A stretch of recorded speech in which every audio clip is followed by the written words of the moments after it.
Well, 36 years ago today, Helen Zille was a young reporter who exposed the truth about Steve Biko's death.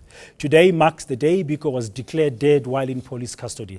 Let's chat to Helen Zille now, live from our studios in Cape Town. Good morning, Helen, and thank you very much for your time. Just taking you back so many years ago, what's uppermost in your mind today, this 12th of September, as we look back at Steve Biko's death?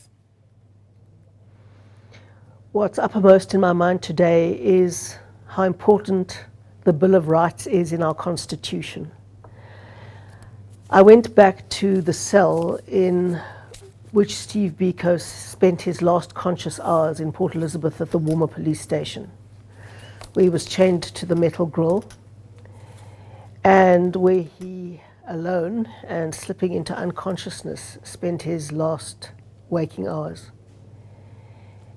And in that cell, surrounded by those four walls, I understood what it must have been like to have no rights, no access to a lawyer, no access to family, only access to the people who were torturing you, and then access to doctors who were covering up for the police. And I thought to myself, that situation of rightlessness must never ever be allowed to return to our country. And when you have really experienced a situation like that, you know what it means to have a Bill of Rights and a Constitution. And I realized how much we have to work to ensure that we defend that Constitution and especially the rights entrenched in it. Helen, because Steve Biko was in the ultimate condition of rightlessness when he was murdered by his captors. Helen, today many South Africans would say they find themselves in a situation of powerlessness, or as you say, rightlessness across the country. We've seen, for instance, in the Western Cape recently, many people on the ground, residents of Khayelitsha and them, asking for portable toilets and all those issues. How do you see your role as a leader today, as a DA leader, but also as a Premier of the Western Cape, to ensure that the Bill of Rights becomes a reality in the daily lives of South Africans? Well, it's very important for us to make rights real and to ensure that people can use their freedom. But everyone has the rights in the Bill of Rights, and our job is to protect those rights and to make more and more opportunities available. And that is what government needs to do every day by expanding basic services, by ensuring that education and healthcare are improved, by ensuring that everybody has the freedom that they can use to improve their lives, corruption-free government, and policies that encourage growth and jobs. And that is the most important thing we can do, and I'm very pleased that we're making a lot of progress where the DA governs. Now, in the Western Cape, we saw, I think, was it early this year or last year, the farm workers banning farms and striking for better conditions. And I think that situation has been resolved, but we still have housing issues. Are you satisfied as you sit there that you are actually making sure that the right to housing, for instance, is being fulfilled by your provincial government for the local people?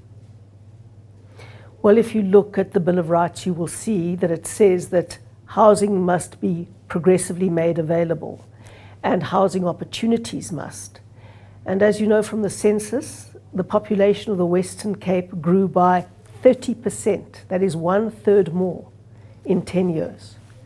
Now, despite that incredible growth, we've done our very best to make services available to everybody, and we're well above the 90% mark in every single one of those. We're doing our very best to create housing opportunities for more and more people, to partner with private people and individuals and banks and other institutions to enable that partnership to produce more and more housing opportunities. So I believe that with the resources that we have, we're making as much progress as we possibly can to ensure that everyone has a better life, to be able to use their freedoms and improve their own lives. Nowhere in the Bill of Rights does it say that the government is entirely responsible for your happiness and your material possessions in life. It's about creating opportunities and defending rights so that individuals can use their freedom to improve their lives. Do you think Steve Biko would be proud today of your record as a Premier? Well, I think that the big question is compared to what? I don't want to speak for Steve Biko. I don't want to speak for anybody else. I want to say that we have a record of corruption-free government. We have a record of improving service delivery dramatically, not only of keeping up with population growth, but significantly increasing delivery despite huge population growth, of improving education, of improving healthcare, of doing all of those things step by step to redress the legacy of apartheid. We can only work every day towards reconciliation, redress, building strong diversity, one nation with one future, and delivering services for all. And that is what we try to do every single day with the resources that we have. News that moves. eNCA.com.